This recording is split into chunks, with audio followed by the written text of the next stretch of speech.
motivo? Porque a gente acha que perder numa determinada área da vida, nós vamos ficar sofrendo para sempre nessa área. Nós temos uma bobeira, é assim, ó, o namoro terminou, ai, essa é a área sofrida do meu coração.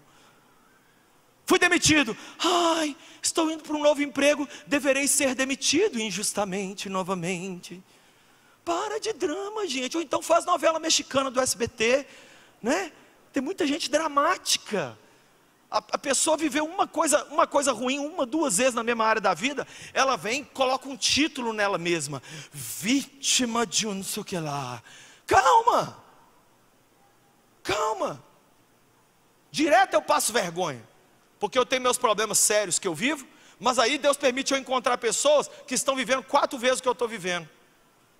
E aí você sabe que eu chego para a pessoa e falo assim, e aí fulano tal, você pode fazer uma oração por mim? A pessoa fala, posso, só que eu estou vivendo isso, isso, isso. Aí eu quase morro de vergonha. Quase morro de vergonha. Quais são as nossas reações às perdas? Primeiro, desespero. Fica desesperado. Como é que eu vou viver sem isso? Segunda reação, apego ou idolatria ao que se perdeu. Minha mãe quando morreu, eu quase pus minha mãe num pedestal. Não é... Aí eu lembrei da minha própria mãe e falei, se a minha mãe me pegasse idolatrando a memória da minha mãe me mataria. Que tudo da minha mãe era Jesus, por que agora eu vou ficar idolatrando a minha mãe no lugar do Cristo que ela me ensinou? Quando você perdeu alguma coisa, porque ser humano é assim, tem a coisa, não dá valor não. Perdeu? Ai. Terceira reação às perdas, o ódio, a falta de perdão, né? O porquê vira amargura. E aí você entra para aquela raiva. Igual meu pai quando perdeu o negócio no banco lá. Ele ficou com raiva. Mas depois, até hoje, o meu pai agradece a Deus de não ter sido promovido. Quem quer uma não promoção aí? Olha bem. É uma não promoção que deixou meu pai vivo. Logo em seguida ele casou com a minha mãe. Logo em seguida esse espetáculo da natureza nasceu.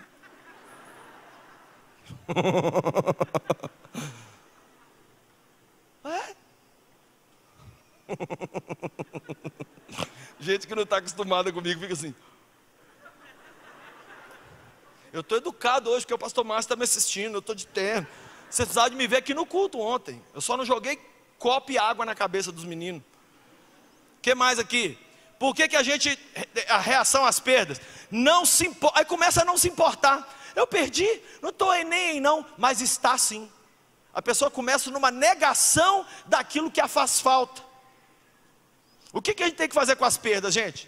Primeiro, admita. Fazer o quê? Admita. Eu perdi esse emprego, eu perdi esse namoro, eu perdi meu pai, eu perdi um jogo, eu perdi um processo na justiça, eu perdi. Não, eu não aceito, eu não aceito, eu não aceito. Imagina Jesus indo para a cruz falando, eu não aceito que eu vou morrer, eu não aceito, eu sou o Senhor da vida, eu vou viver, vou viver, vou viver. Ele aceitou. Pai, tem jeito? Não, não tem não. Então eu vou lá morrer. Vou lá, vou perder. Segunda coisa. Primeiro, aceite a perda e o prejuízo que te causou. Segundo, abra mão. Ainda que isso volte para você no futuro, mas aprenda a abrir mão. Abraão fez isso. Ele abriu mão de Isaac. Quando ele abriu mão de Isaac, Deus o devolveu. Sabe o que já aconteceu comigo? Deus virar para mim e falar assim, me dá tal coisa. E eu dentro de mim virar e falar assim, eu vou dar. E eu virar para minha esposa e falar assim, eu vou fazer isso. Eu me lembro que um dia Deus pediu para eu dar um carro. Eu falei, Pati, eu vou dar meu carro. Quando eu falei, Pati, eu vou dar meu carro, tinha uma promessa que Deus tinha me dado, atrelada a dar esse carro. Gente, vocês acreditam que só de eu falar, a promessa que Deus tinha me cumprido, se cumpriu antes mesmo de eu ter entregado a chave do carro? Quem entende o que eu estou falando? Porque para Deus o que conta é aqui, ó. Se aqui dentro você entregou, aqui fora você já entregou há muito tempo. Terceiro, aprenda a viver sem. Aprenda a viver sem. Gente, eu não tenho mais isso, ou essa pessoa, ou esse cargo, ou eu vou aprender a viver sem. Meu pai, gente, é o melhor exemplo. Meu pai, gente, tem 35 anos que vive sem minha mãe. Eles se amaram muito, eu vi. Ninguém me contou. Mas o meu pai sobreviveu. Tem 35 anos que ele é viúvo. A gente é doido para casar meu pai. Mas ele viveu. Porque o filme de Hollywood coloca assim, e viveram together forever. Aí acabou, aí pôr do sol.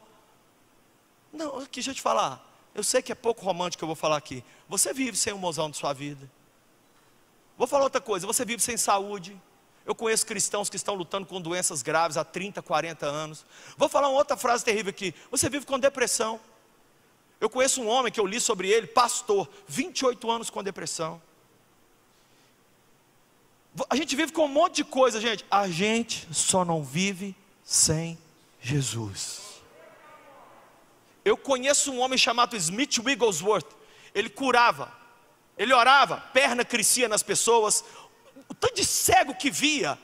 Ele fez uma campanha em São Francisco, na Califórnia, que ele punha os paralíticos, os doentes deitados na calçada, e ele vinha passando, a sombra dele passava, aquele monte de gente ia sendo curada. Ele ressuscitou a mulher dele 2 vezes. Na segunda vez a mulher dele falou com ele assim: Smith, para! Eu estava com Jesus. Sabe o que Jesus nunca curou o Smith? De pedra nos rins. Nunca curou. Ele no púlpito, orando e as pessoas sendo curadas, e ele punha alguém para continuar o culto, e ele ia lá para trás e as pedras desciam, sangrando, sangrando, sangrando. Quarto, se refaça, permita-se um novo recomeço. Recomece nessa noite, dessa manhã, você sofreu uma perda, recomece. Ai pastor, mas eu já estou com 20 e tantos, 30 e tantos, 40 e tantos. Recomece. Nós temos um Deus, gente, que Ele não precisa do comércio aberto, Ele não precisa da vacina, Ele não precisa do presidente, Ele não precisa do Lucinho. Deus é muito doidão, Ele faz o que Ele quiser. Um dia José estava na prisão, escravo, todo injustiçado. Meia hora depois, ele estava de barba feita diante do faraó, dando mais ordem do que o capitão Nascimento. Ai não pastor, para mim é muito difícil, é muito delicado. Shoa! Nós estamos falando do nosso Deus. Tem uma música que diz: ninguém é como o nosso Deus, ninguém é como o nosso Deus, ninguém é como Ele, ninguém. E ou nessa manhã Ele te dá vitória sobre a sua perda, ou Ele te dá força para você superar isso e ainda ajudar um monte de gente que está sofrendo perda aí também.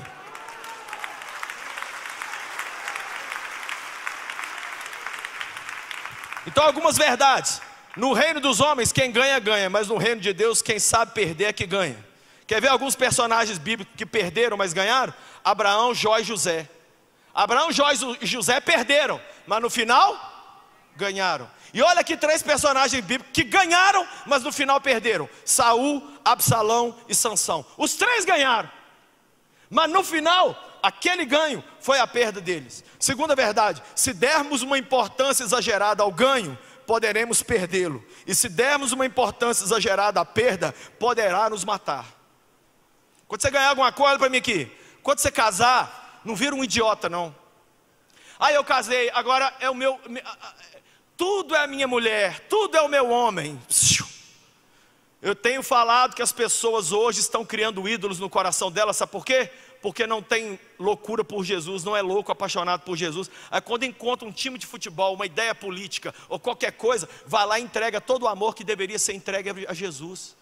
Quem entende o que eu estou falando? Ame sua mulher, mas não idolatra não. Ama seus filhos, mas não põe esses catarrentos no pedestal não, porque eles vão te dar uma banana. Olha a profecia que eu vou dar para você: eis que te digo, esses trem vão te largar. E eles vão te largar na hora que eles começarem a ganhar dinheiro para ajudar a pagar as contas. Eles vão sumir no mato. E eu vivi isso. Ai, Mimi é minha deusa. Não, é minha filha, eu amo, mas foi. Tchau, Teletubbies, ó. Tchau. Davi, mesma coisa, tchau. Quem vai comigo até o fim, que eu estou tentando? A Patrícia. Uma luta, todo dia. Vai não, fica comigo. Aquela guerra. É guerra. Manter o casamento é guerra, sim ou não? É guerra! Para de... Ai gente, eu fico muito nervoso com solteiro. Solteiro é muito burro. Ai, eu achei o mozão. Achar o mozão é 2% do serviço. 98% é ficar com esse trem até o fim. Aguentar o sogro, aguentar cunhado. Eu casei com a Patrícia uma semana, na outra, a Patrícia falou, temos que ir no centro de Belo Horizonte. Falei, para quê? Comprar uma pomada. Falei, para quê? Para a unha do meu irmão. Falei, qual irmão? Meu irmão que mora na Itália. Falei, o que eu tenho a ver com a unha do seu irmão que mora na Itália? Eu bati lá no centro da cidade, cacei o demônio da pomada, comprei, tive que entrar num correio, mandar isso para a Itália, escrever em italiano, porque não me contaram que quando você casa com um abestado, você casa com a família do abestado.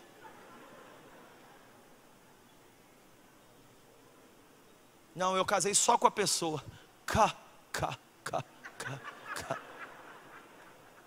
Você está ferrado, meu filho. Os problemas deles todos, até dos vizinhos deles, se torna seu problema também. Terceira verdade, quem determina o estrago que uma perda fará na sua vida é você mesmo. Se você colocar que a sua perda foi um ponto final, ela vai ser um ponto final, e você não vai nunca mais recuperar. Mas é possível nessa manhã, você ter vivido a maior dor, e se levantar, cuspir o sangue, e falar assim, vamos embora que Jesus está comigo, o Senhor dos exércitos está conosco, o Deus de Jacó é o nosso refúgio, e nós vamos de novo. Quarto, você não será dono de nada, enquanto não estiver disposto a perdê-la. Jesus falou, quem não perder a sua alma não vai ganhá-la, mas quem quiser ganhá-la vai perdê-la.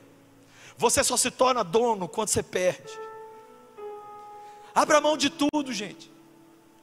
Jesus abriu mão de tudo por nós, será que a gente não consegue abrir mão de nada? Ele pede da gente alguns minutos para a gente ler uma Bíblia durante o dia, para a gente orar. Não, Deus, eu tenho muita coisa para fazer.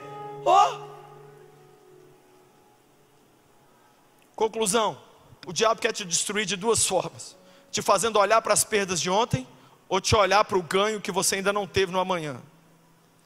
Mas tudo que nós temos hoje, onde temos, como Paulo, que aprender a viver contentes com as perdas e com os ganhos. Paulo disse em Filipenses 4:10, sei viver com falta, sei viver com fome, mas eu também sei viver com abundância. Os maiores homens e mulheres de Deus se tornaram grandes, não pelo tanto que eles receberam de Deus, mas pelo tanto que eles entregaram a Deus. Eu já sofri muitas perdas na vida, mas eu quero terminar com essa história aqui. Aqui na América Latina, há uns 650 anos atrás, aconteceu um fato entre os astecas. Havia um rei aqui no Peru, e esse rei era rei de uma cidade, e ele foi caçar, e na hora que ele colocou a flecha para caçar, ele errou, e a flecha arrancou a tampa do dedão, arrancou essa parte de cima do dedão dele aqui.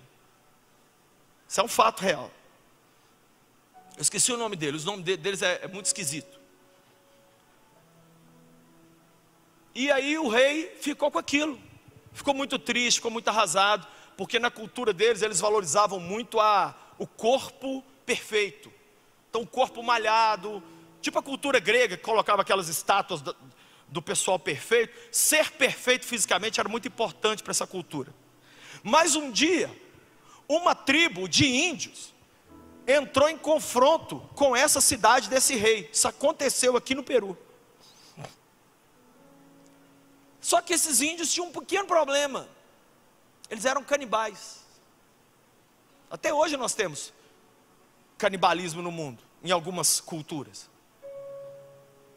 E aconteceu que esses índios eram tão selvagens que eles venceram. E eles pegaram aquele rei,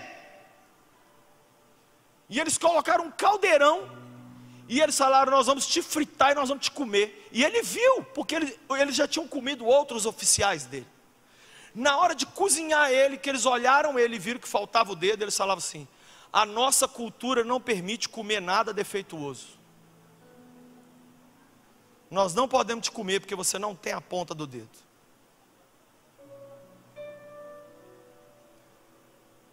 Posso te falar uma coisa? Muitas marcas que a nossa alma tem, muitas perdas que a nossa alma tem, na verdade são os troféus que Deus nos deu. E na verdade é a proteção que Deus nos dá contra o diabo. Porque quando o diabo vem e ele vê o que a gente já viveu e o que a gente suportou, Satanás olha e fala assim: contra esse não tem jeito. Porque Cristo já deixou ele viver perdas, E Ele não morreu por causa das perdas, então Ele continua. E nós vamos continuar até o fim. E eu declaro aqui nessa manhã, ninguém que está me assistindo, nem em casa, nem por lugar nenhum, você não vai partir dessa terra enquanto você não cumprir todo o seu propósito aqui nessa geração. E quando você viver perdas, você não vai ficar desesperado. E quando você viver alegria também, não vai ficar soberbo, nem orgulhoso. Pelo contrário, você vai entregar tudo ao Senhor. Tudo a Ele.